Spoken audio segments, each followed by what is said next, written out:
Yeah. What about you? What's your last word on Trout? I think I already had my last word right before yours. So unless you want a new segment of last words. Well, Rachel, this weekend we saw Jermell Charlo, WBC junior middleweight title holder, defend his belt against the crafty veteran and former titleist Austin Trout. I thought going into the fight that Trout would give Charlo problems as long as Trout was still fresh enough in his legs and whatnot, in his mind, and quick enough and sharp enough to be the old Austin Trout instead of an older Austin Trout. And I thought we saw that. And so I want to talk first about Austin Trout and his performance against Charlo. He was knocked down at least twice. I thought it was 3 times when I watched it, but I don't know. I'm not great at math, so when I did the scorecard math, I was like, how could they? Anyway, it doesn't matter. Jermell won the majority decision, but pretty much everyone but the one judge who had it a draw thought it was a pretty wide margin win for Jermell. Yeah. But Trout, still, even in that, I thought Trout showed a certain level of aptitude. Still, as a championship level fighter, I thought he showed grit, determination. He showed things that I love to see fighters do, and that's sometimes a fighter is in with a guy that he's not going to be able to match up with physically or even quickness-wise, but is still able to do things to either basically make the fight a good fight. And I thought Trout did that, and I was really impressed with his movement. He's still really great defensively. He never allowed Charlo really to sit down on his punches. And he's just a crafty, awesome veteran, tough, gritty southpaw, and I really enjoyed watching him fight.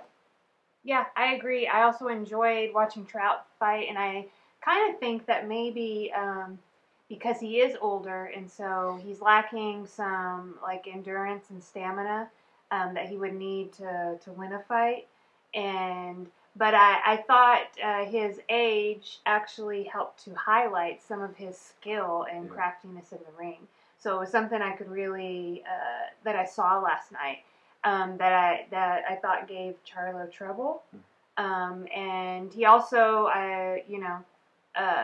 Charlo respected Trout, which is why he wasn't willing to open up and take more risk throughout the fight, and probably didn't get the knockout.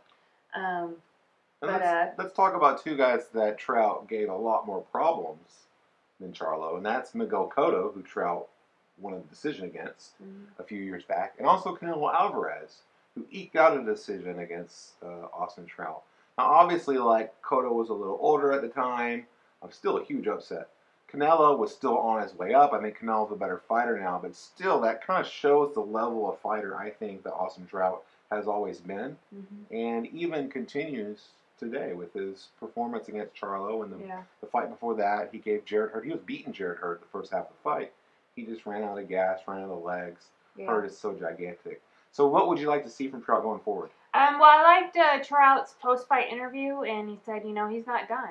And I think that he still has a lot to give in the ring, and I'd like to see him continue fighting because I don't think that Trout's going to win against the top-level fighters, and I think we can agree that Charlo is a top-level fighter.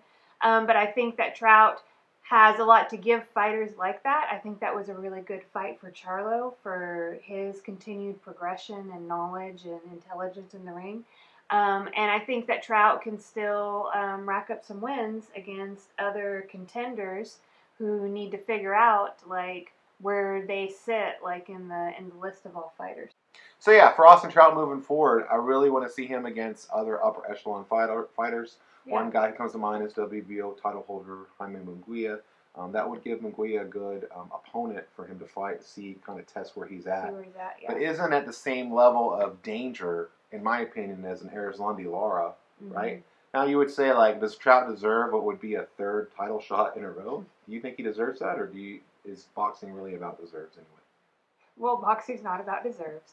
But secondarily, I think that Trout has been around for a long time. He's been a title holder himself, and he displays the skill inside the ring that you want for your to see how your fighter stacks up. And if your fighter has a title belt, then this is a good opportunity for him. And like we said, like Trout's older, so he is lacking. You know, if he had like the stamina endurance that he did when he was younger, then maybe you would be like, well, no, we would put our fighter against this guy later. Yeah. But I think that that's fine. I think he's in a good spot right now to be, what do you call this, a gatekeeper? He's a little above that, I think. Yeah. He's still a decent, like, true title challenger. Yeah. A true contender for a title. Maybe not against the very elite in a division. Yeah. But... Yeah. So he's like a little bit above that. And I think that's a really good spot for somebody to be in when they're on the decline of their career. You know, like they're over the hill and they're not going to continue to improve, most likely, you know. Yeah. So I think that he's in a good position, and I liked what he said in his post-fight interview, that it wasn't about results.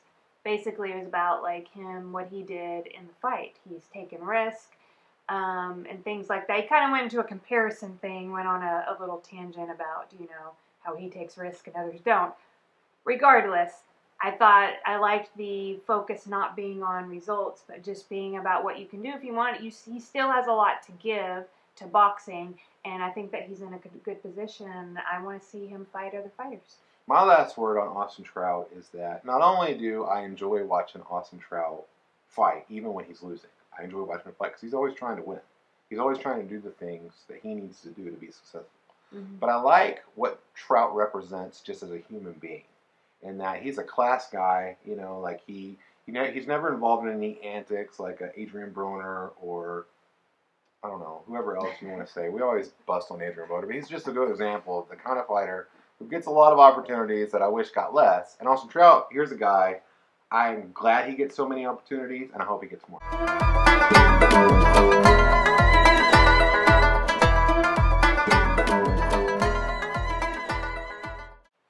Yeah, give me a last word. No? Okay, that's it. All right, it's fine. You want to hit the thing?